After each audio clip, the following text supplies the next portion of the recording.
পৃথিবীর সব দেশে রমজান এলে মানুষ একটু স্বস্তি খোঁজে, খাবারের দাম কমে, দরিদ্রদের মুখে হাসি ফোটে। কিন্তু বাংলাদেশে এসে যেন গল্পটা উল্টো। আমাদের দেশের মানুষদের বড় একটা অংশ মুসলিম, রোজার মাসের সম্মান ভালোবাসার কথাও আমরা মুখে বলি, অথচ বাস্তবে দেখা যায় একে অপরকে ঠকানোতে আমরা সবার আগে দাঁড়িয়ে যাই। রোজা সামনে আসলেই নিত্যপণ্যের দামে আগুন লাগে, আর এই সুযোগে কেউ কেউ কৃত্রিম সংকট বানিয়ে বাজার আরো বেশি শ্বাসরুদ্ধ করে তোলে। সেই অন্ধকার দিকটাই যেন আবার সামনে এসেছে যখন আমদানি পণ্য আটকে রেখে দাম বাড়ানোর অভিযোগে চট্টগ্রাম বন্দর এলাকার বহির্নোঙরে অভিযান চালানো হয় এবং 9 জন আমদানিকারককে মোট 2,20,000 টাকা জরিমানা করা হয়।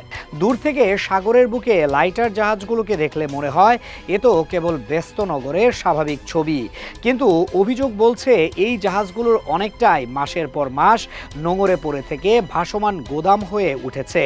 বন্দর কর্তৃপক্ষের ভাষ্য, একটি সংঘবদ্ধ চক্র ইচ্ছা করেই আমদানি পণ্য খালাস না করে কৃত্রিম সংকট তৈরি করছে, যেন রোজার আগে বাজারে দাম বাড়ানো যায়। বন্দর সূত্রের হিসাব অনুযায়ী 10 লাখ টনেরও বেশি ভোগ্য পণ্য নিয়ে প্রায় 600টি লাইটার জাহাজ দীর্ঘদিন ধরে বহির্নোঙরে ঘোরাফেরা করছে বা আটকে আছে।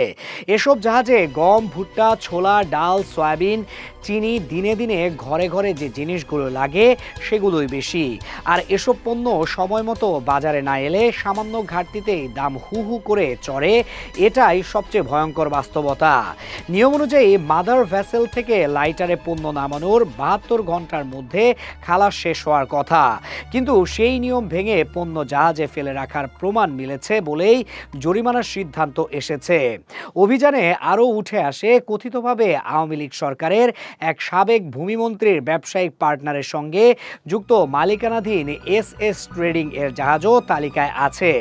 আল ওয়াহাব 240 টন গম নিয়ে আর আল আসওয়াদের দুটি জাহাজ 1900 টন গম নিয়ে প্রায় 1 মাস ধরে পড়ে আছে বলে দাবি।